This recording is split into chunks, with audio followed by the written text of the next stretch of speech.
All right, OSHA, the history of OSHA, here we go. OSHA stands for Occupational Safety and Health Administration. It's an agency of the U.S. Department of Labor. That means that this is a federal agency. No matter what state you go to, OSHA is the law of the land as far as workplaces are concerned. Think of OSHA like the FBI, but they're the FBI of workplaces to keep workers safe. And you'll notice in point 2 here, it says the OSHA's responsibility is worker safety and health protection. So OSHA is really concerned about keeping America's workers safe. Notice I didn't say that they were responsible for child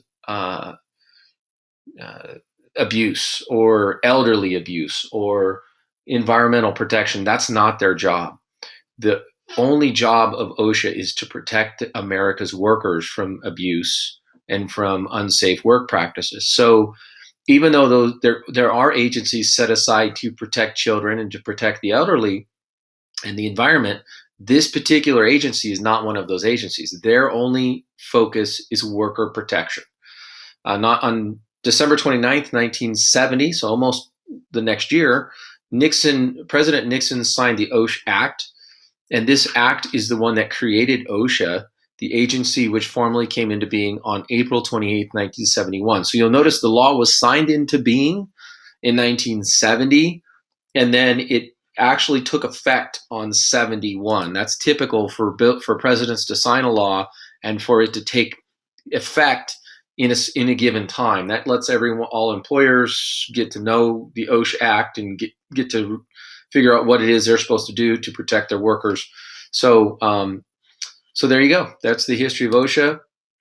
Let's talk a little bit about OSHA's coverage.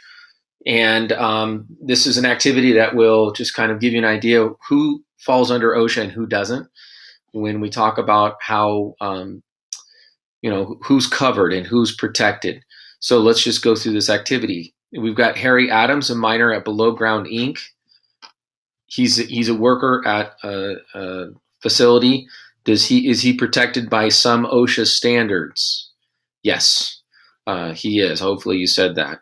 Adrian Smith, one of 3 employees of ABC Landscaping, is he protected?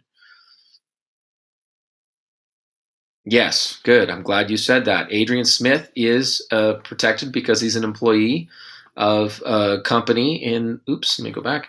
So he's definitely a protected worker under OSHA. How about Taylor Dell, an accountant in business for herself? No, good. Awesome. I hope you said no, because Taylor Dell is in business for herself. She's not technically an employee. And because she's not an employee, she's responsible for her own actions. And so she doesn't have to worry about OSHA standards. She doesn't have to protect her workers because she doesn't have any. If Taylor Dell got so big that she had to hire someone, then yes, she's going to have to cover that worker under OSHA, but she will not need that protections because she's taking risks, and as the business owner, she's allowed to do that because she'll live with the consequences of her mistakes. Last but not least, we got Rob Jones. He's a carpenter working for Woody Inc., and there's 10 other carpenters on the site. Is he covered? Absolutely. So OSHA's mission is to save lives and prevent injuries and protect the health of America's workers. Some of the things that OSHA does to carry out its mission. So this is what they do. Let me go back. Shoot.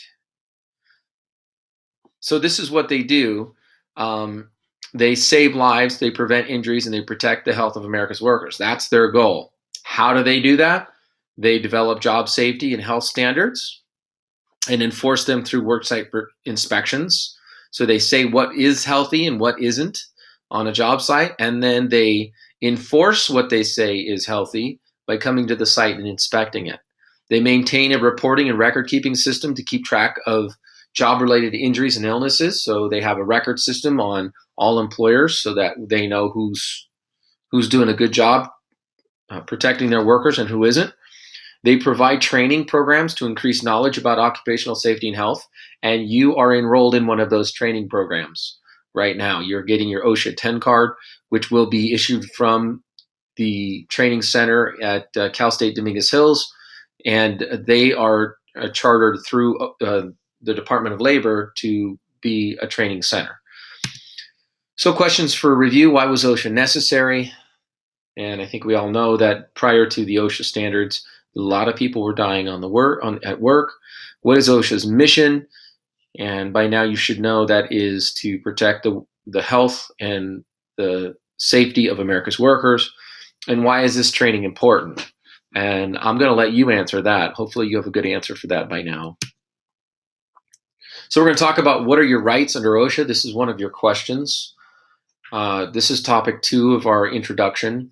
You have 6 total topics in this whole 2-part lesson series. So you have a right to a safe and healthful workplace. You have the right to know about hazardous chemicals. You have the right to know about information about illnesses and injuries in your workplace. You have the right to complain or request hazard correction from your employer. You have the right to training. You have the right to hazard exposure and medical records. You have the right to file a complaint with OSHA. You have the right to participate in an OSHA inspection. You have the right to be free from retaliation for exercising safety and health rights. And we're going to go through each one of these different rights in depth so that you definitely know what all of these are. I want to just point one thing out to you. This one here says complain or request hazard correction from employer. So as the worker or the employee, you would go to your employer or your boss and complain. You have that right as a worker to go and say, I need this fixed because it's unsafe. And if your employer does not let you correct it or doesn't give you a safe and healthful workplace, which is your right up here, then you would go and file a complaint with OSHA, which is down here, another one of your rights.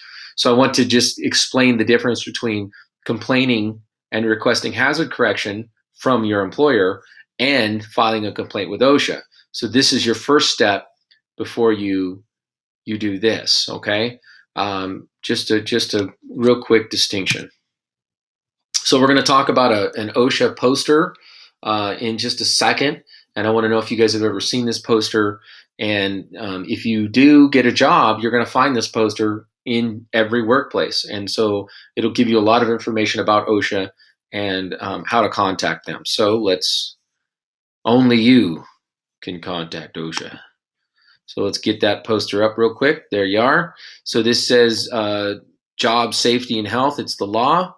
And you can see that this is the poster that OSHA has. They will send these free of charge to you. So you can contact OSHA.gov if you want. And they will give them your information, and it'll tell you, here's your rights right here. And then down here, you have employer's responsibilities. And this poster is available from OSHA. It's free. You also notice you got OSHA.gov here. You got the phone number here. If you want the poster, you can also download it like I have here, and you can get it that way as well. Okay. So we're going to continue. You have a right to a safe and healthful workplace. This is a right that is your first right. Let me go back.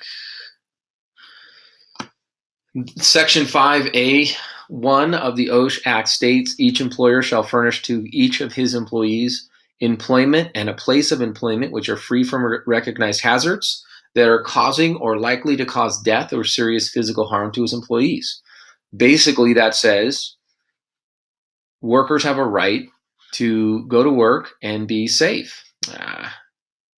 This computer. So you have a right to go to work and be safe. You have a right to know about hazardous chemicals.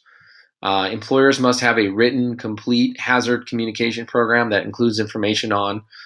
So this is called an MSDS. We're going to look at an example of an MSDS in just a second. But it is your employer's responsibility to tell you about things like what you see over here. They'll have a section right here is an example of one. They've got a bunch of material safety data sheets inside this little